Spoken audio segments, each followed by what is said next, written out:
Hi everyone, hope you're doing well. Welcome to Introduction to Java Programming.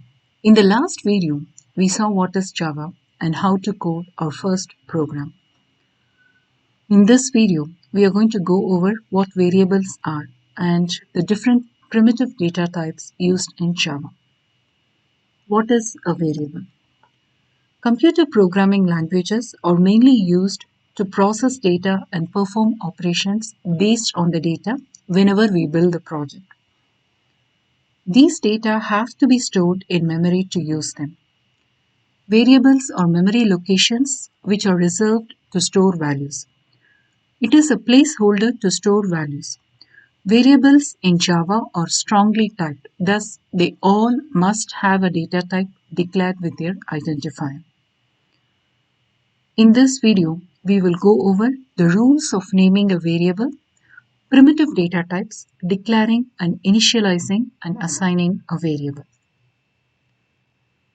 How are variables stored? Variables are allocated space in memory. Memory is organized as a long collection of one byte after another. The address of memory location is usually an hexadecimal number. While accessing the data, we need to call the address of the memory location where it is stored. With the use of variables, we are replacing the long, tedious address with a meaningful identifier. Just as every person has a name that helps identify them, every variable has a name associated with it. There are certain naming conventions that one must follow in order to decide a name for the variable. This name is called the variable's identifier. Variable names should be descriptive based on what data item they are declared to store. These are the rules to create an identifier. Characters from A to Z as well their lowercase counterparts can be used. Numbers from 0 to 9 can be used. The only special characters that can be used are $sign and underscore. A variable can never start with a number. However, it can start with the characters and the special characters. The identifier cannot have space in it. In Java, there are certain keywords that are reserved. Those reserved words can't be used as an identifier.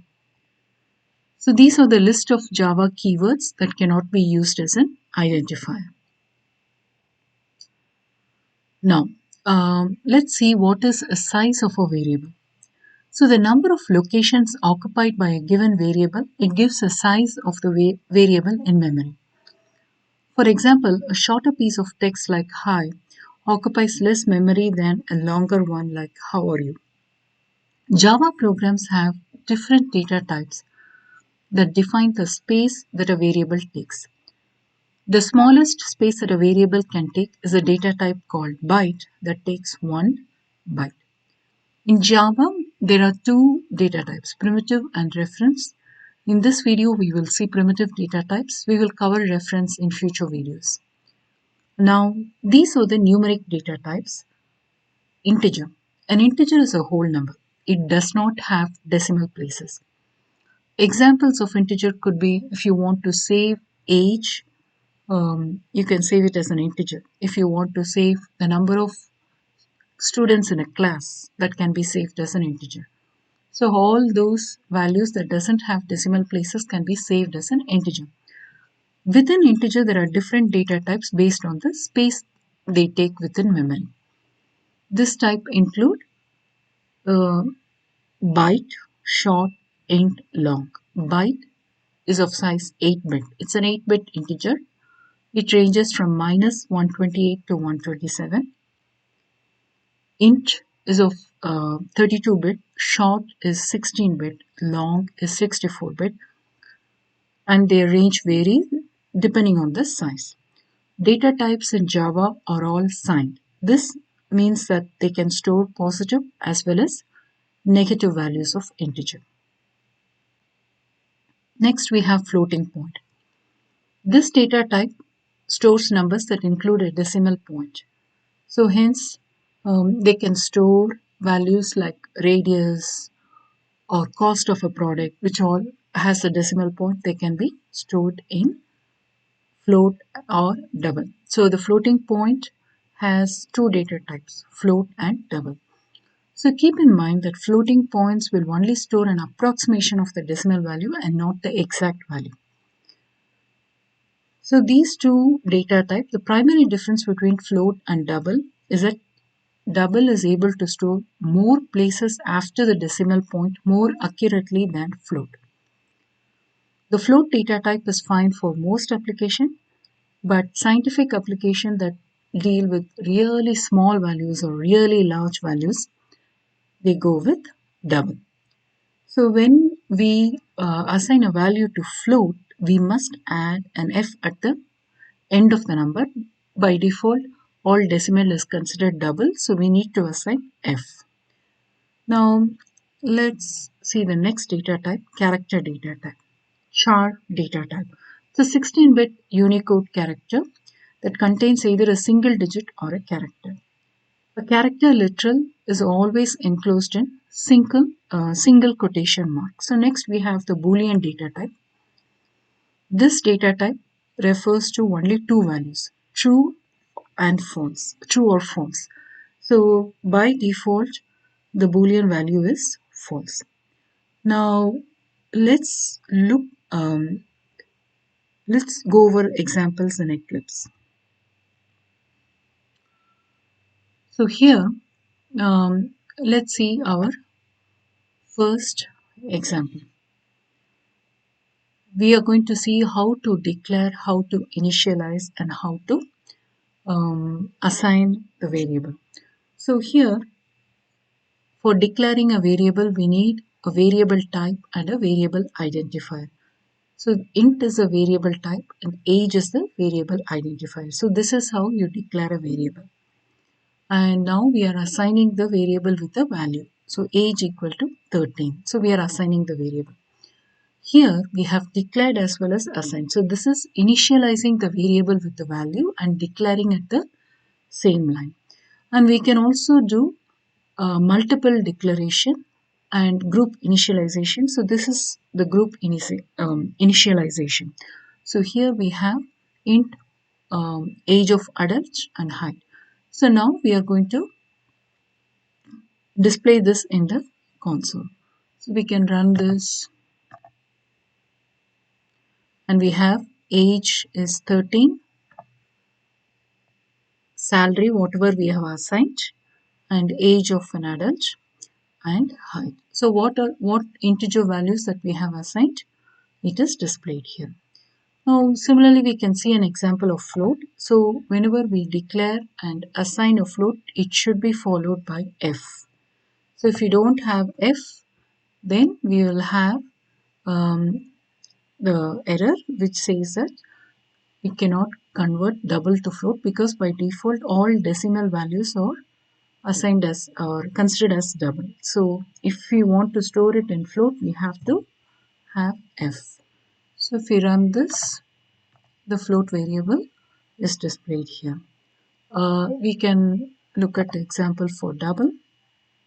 So this is the float variable and which has a huge decimal value. Let's see the same decimal value that is stored in float as well as in double. So double has more precision over float. And we can look at the example of character. So here we have stored, so all character has to be um, enclosed in single quotation mark. So here we don't have single quotation mark. Let's see what happens. So P is displayed as P, 1 number is displayed as 165. It's asking, so it is the ASCII value of A. Since we are not, we are declaring number as it is considered as an ASCII value and then its corresponding value is displayed. So this is the example of character. So now we saw how to declare, initialize, and assign a variable, all these data types. So far we have assigned the variable in the program. Now if you want to get the user input, so how we can achieve that is using scanner. So we can assign values to variables by constants. However, sometimes we would like the user to input a variable from the keyboard. So the scanner class is used to get the user input, and it is found in the java.util package. To use the scanner class, create an object of the class and use any of the available methods found in the scanner class. So first we need to import, then we need to create an object of the scanner class, and then we need to use the methods. So in this example, we are using nextInt, which is used to read integers. So let's see that in Eclipse. So, so here what happens is, so I'm using the scanner to get the input. So the first step is we need to import the scanner class, okay, from the Java util package. And then we are going to create our, so this is the class definition where we are creating the object of this class. So we declare a data type as a scanner, and this is our identifier. Input is our identifier, and then we are assigning the new expression. So this is one of the reference data type. So this we'll go over in detail once we understand classes and how to instantiate an object. So for now we can say that we have to import the scanner class, and then we have to create a declare a variable of scanner object in this format, and then once we have done that, we can get our input using nextInt method. So since we are going to use integers in this example, we are using nextInt. And let's see what happens. So once I run, it's going to ask the age. So once I give age, it displays the age. So here we can do a simple addition operation. So get two uh, values from the user, and then let's find the sum of those two numbers.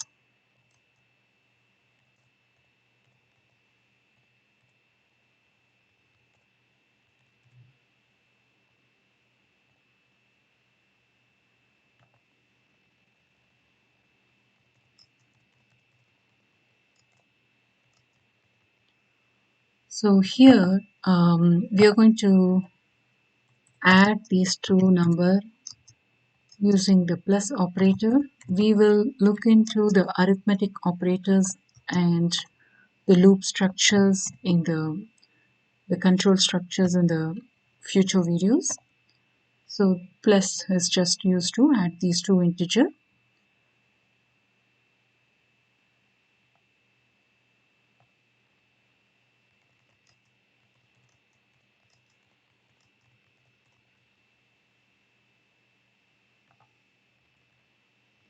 So now we can use, we can run and see what happens. So you're going to enter the values that you want to add, and we get the sum of the value. So this is how we use the user input. So this is the end of the video. In this video, we have covered what are variables and what are the different primitive data types, how to declare, assign, and initialize the variable, how to get the input from the user. Hope you enjoyed this video. If you like this video, please subscribe to this channel. See you in the next video. Bye.